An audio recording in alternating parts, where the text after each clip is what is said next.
हम Germany move करने का सोच रहे हैं और हमें समझ नहीं आ रहा है कि टैक्स आईडी वहाँ पे कैसे लेंगे, टैक्स आईडी का क्या इंपॉर्टेंस है, टैक्स आईडी होता क्या है, टैक्स आईडी के बिना क्या हो सकता है, टैक्स आईडी नहीं होगा तो मतलब उसके क्या कॉन्सिक्वेंसेज हैं, उसके बारे में आज बात करने वाले हैं।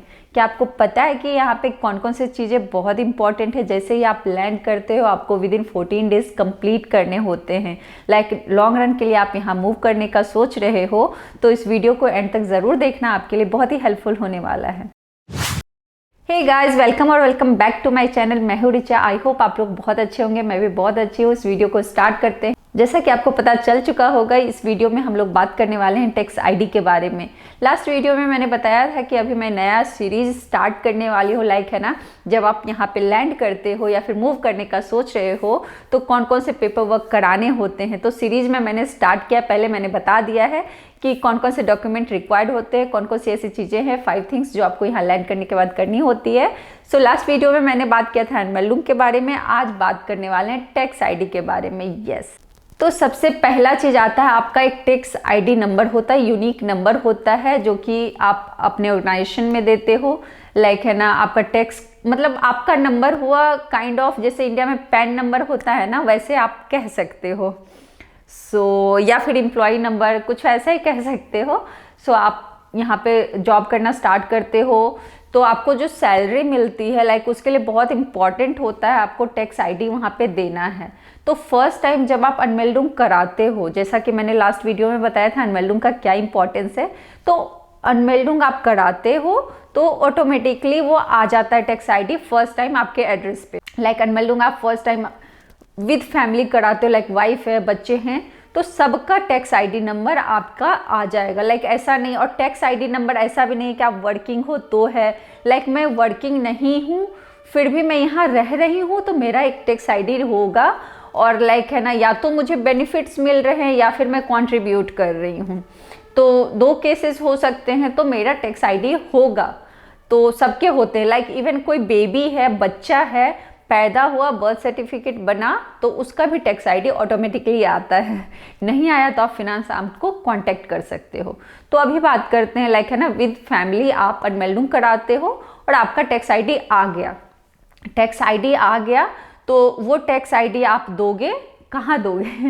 वो टैक्स आईडी अगर आप एम्प्लॉई हो तब तो अपने ऑर्गेनाइजेशन में दोगे, और बाकी जब आप लाइक है ना मिड में आप यहाँ पे आते हो, मान के चलते हैं ना कि अप्रैल मई में आप शिफ्ट हुए या फिर किसी भी टाइम शिफ्ट होते हो, तो कुछ कंट्रीब्यूट आपने किया होगा जर्मनी में, कुछ कंट्रीब्यूट किया होगा आपने पहले इंडिया में, तो आपको टैक्स रिटर्न भी फाइल करना होता है, टैक्स भी फाइल करना होता है। आपको जर्मनी में भी करना है, वहाँ पे भी करना है, उसके उस टाइम पे भी टैक्स आईडी इम्पॉर्टेंट होता है।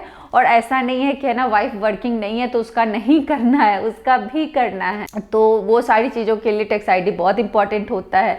बच्चे का भी इम्पॉर्टेंट होता है। बच्चे का क्यों इम्पॉर्टेंट होता है मैंने बताया है, बहुत बार बताया है, किंडरगार्टन के लिए। Yes, in terms of benefits, like आपको कुछ बेनिफिट्स चाहिए तो भी टैक्स आईडी बहुत इंपॉर्टेंट होता है। उस चीज़ के लिए होता है। अब दूसरा केस क्या आता है ना कि हम पहले यहाँ पे मूव कर चुके हैं और अनमेल्डूम हमने करा लिया, बाद में फैमिली हमारी हमें ज्वाइन करती है, वाइफ और बच्चे, तो उस केस में भी आप पहले वाइफ का जाओगे है ना अनमेल्डूम कराने के लिए, सेम एड्रेस पे जाओगे। और एड्रेस का भी क्राइटेरिया, लाइक आपका जो घर होगा ना उसका जो एरिया होगा उसका भी क्राइटेरिया होता है। ऐसा नहीं है कि हमने इनिशियली 20 मीटर का ले लिया, उस पर 4 लोग रह लेंगे, प्रॉब्लम में भी रह लेंगे, हमें कोई दिक्कत नहीं है, आपको दिक्कत नहीं है। बट यहाँ पे ऐसा है कि 13 मीटर पर हेड होना चाहिए। लाइक जब आप सिटी रजिस्ट्रेशन के लिए जाओगे तो कई बार वहाँ पे वो पूछ देते हैं। और वो जो 13 मीटर है उसमें किचन और बाथरूम एडेड नहीं होता है। तो ऐसा मत सोचना कि फुल अपार्टमेंट हमारा है इतना का है, तो वैसे मतलब आप समझ रहे हो ना। यस, तो ऐसा ही है यहाँ पे। और फिर फैमिली का आपने अनमेल्डूम कराया और टैक्स आईडी 2 to 4 वीक्स में आ जाते हैं इन मैक्सिमम केसेस। बट अगर नहीं आए तो आपको किसको कांटेक्ट करना है? फिनांस आर्म्ड को। आप नेट में सर्च करोगे नियरेस्ट में कौन सा फिनांस आर्म्ड है, उनको मेल करोगे अपना अनमेल्डूम का जो पेपर आपको मिला है। और याद रखना, अनमेल्डूम जब आप कराते हो तो ऐसा नहीं कि जाके करा दिया हो गया, आपको एक पेपर मिलता है। लाइक है ना, मेरा अलग मिलेगा, मेरे हस्बैंड का अलग मिलेगा, मेरे बच्चों का अलग मिलेगा, तो सबका अलग अनमेल्डूम का होता है। और फिर है ना टैक्स आईडी भी ऐसे ही होता है, सबका अलग अलग होता है। तो आपको मतलब है ना बाय पोस्ट वैसे तो भेज देते 2 to 4 वीक्स में, बट नहीं आया तो आपको रिमाइंड कराना है और बोलना है कि स्टेटस क्या है, चेक करना है हमें। क्योंकि अगर बच्चे हैं तो आप बोल दोगे किंडर गिल्ड अप्लाई करना है, बीवी है तो भी आप बोल दोगे कि हाँ हमें स्टेटस बस जानना है, आप बता दो। तो कई बार उन्हें रिमाइंड कराना होता है क्योंकि वो भी वेट करते रहते हैं। तो बहुत बार वो हो सकता है ना कि आपको बुलाए, बोले कि है ना फिनांस आम्ट आप खुद ही आ जाओ और कलेक्ट कर लो। बहुत बार वो बाय पोस्ट है ना सेंड करते हैं, बहुत बार तो वो खुद ही है ना 1 वीक में भी भेज देते हैं, आपको टेंशन लेने की भी ज़रूरत नहीं है। सो ये सारा चीज़ है टैक्स आईडी का। टैक्स आईडी हमेशा याद रखना फिनांस आम्ट में होता है। और टैक्स आईडी आ गया तो इंश्योरेंस प्रोवाइडर जो होते हैं ना कई बार वो भी मांगते हैं, तो उनको भी देना होता है। ओवरऑल टैक्स आईडी एक यूनिक नंबर आपका हो गया, जो कि यहाँ पे इम्पॉर्टेंट है, उतना ही इम्पॉर्टेंट है जितना अनमेल्ड हो। और याद रखना है गवर्नमेंट का जो रूल है यहाँ पे, वो हर एक सिटीजन जो भी यहाँ पे आया है ना, जो भी लोग आए हैं, वो मैक्सिमम 3 मंथ जो है उनको टाइम मिलता है अनमेल्डुम के लिए। बट रूल जो है वो विदिन 14 डेज अनमेल्डुम कराना है, ऐसा रूल है। लाइक आप वर्क के लिए आ रहे हो, स्टडी के लिए आ रहे हो, तो विदिन 14 डेज ये रूल है। बट अगर आपका ऐसा वर्स्ट सिचुएशन आ गया कि मिल ही नहीं रहा, अपार्टमेंट नहीं हो पाया, तो मैक्सिमम आपके पास जो टाइम होता है वो 3 मंथ का होता है, वो याद रखना। बिकॉज कई बार हम कंफ्यूज हो जाते हैं कि यार क्रंचेस चल रहे हैं, गवर्नमेंट को तो पता है ना। तो गवर्नमेंट को तो सब कुछ पता है, गवर्नमेंट जो रूल्स है ना वो 50 ईयर्स पहले बने हैं और वो आज भी फॉलो हो रहे हैं मैक्सिमम कंट्रीज में। सो यही है। और बर्लिन में थोड़ा ज़्यादा क्रंचेस चल रहे हैं बिकॉज यहाँ पे जॉब अपॉर्चुनिटीज़ बहुत ज़्यादा हैं। आईटी हब है, जैसे इंडिया में आपका बैंगलोर हो गया, वैसे यहाँ पे है। यूएस में सैन फ्रांसिस्को है, वैसे यहाँ है। तो कह सकते हो आप, तो बहुत ज़्यादा मतलब प्रॉब्लम्स होते हैं अपार्टमेंट के। बट ऐसा नहीं है कि अपार्टमेंट मिलता ही नहीं है, थोड़ा टाइम लगता है, मिल जाता है। तो आपको भी मिल जाएगा अगर आप प्लान कर रहे हो मूव करने का।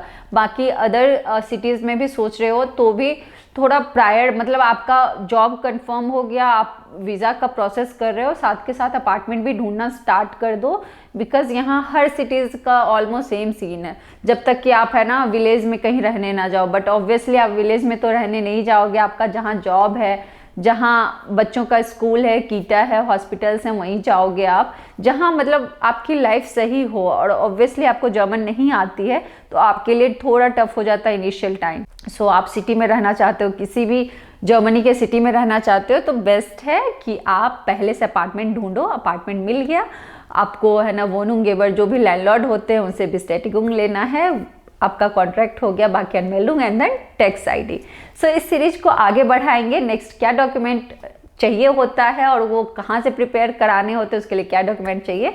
सो आई होप ये वीडियो आपने एंजॉय किया होगा। अगर अच्छा लगा तो give it a thumbs up. और जो लोग भी प्लान कर रहे हैं जर्मनी मूव करने का, उनको आप ये वीडियो जरूर शेयर करो। आई एम श्योर उनको बहुत पसंद आने वाला है और अच्छा लगता है। तो अभी तक मेरे चैनल को सब्सक्राइब नहीं किया है तो please subscribe it gives me motivation. So मिलते हैं नेक्स्ट वीडियो में किसी नए टॉपिक के साथ, इंपॉर्टेंट टॉपिक के साथ। तब तक के लिए अपना ख्याल रखिए, खुश रहिए, बाय बाय।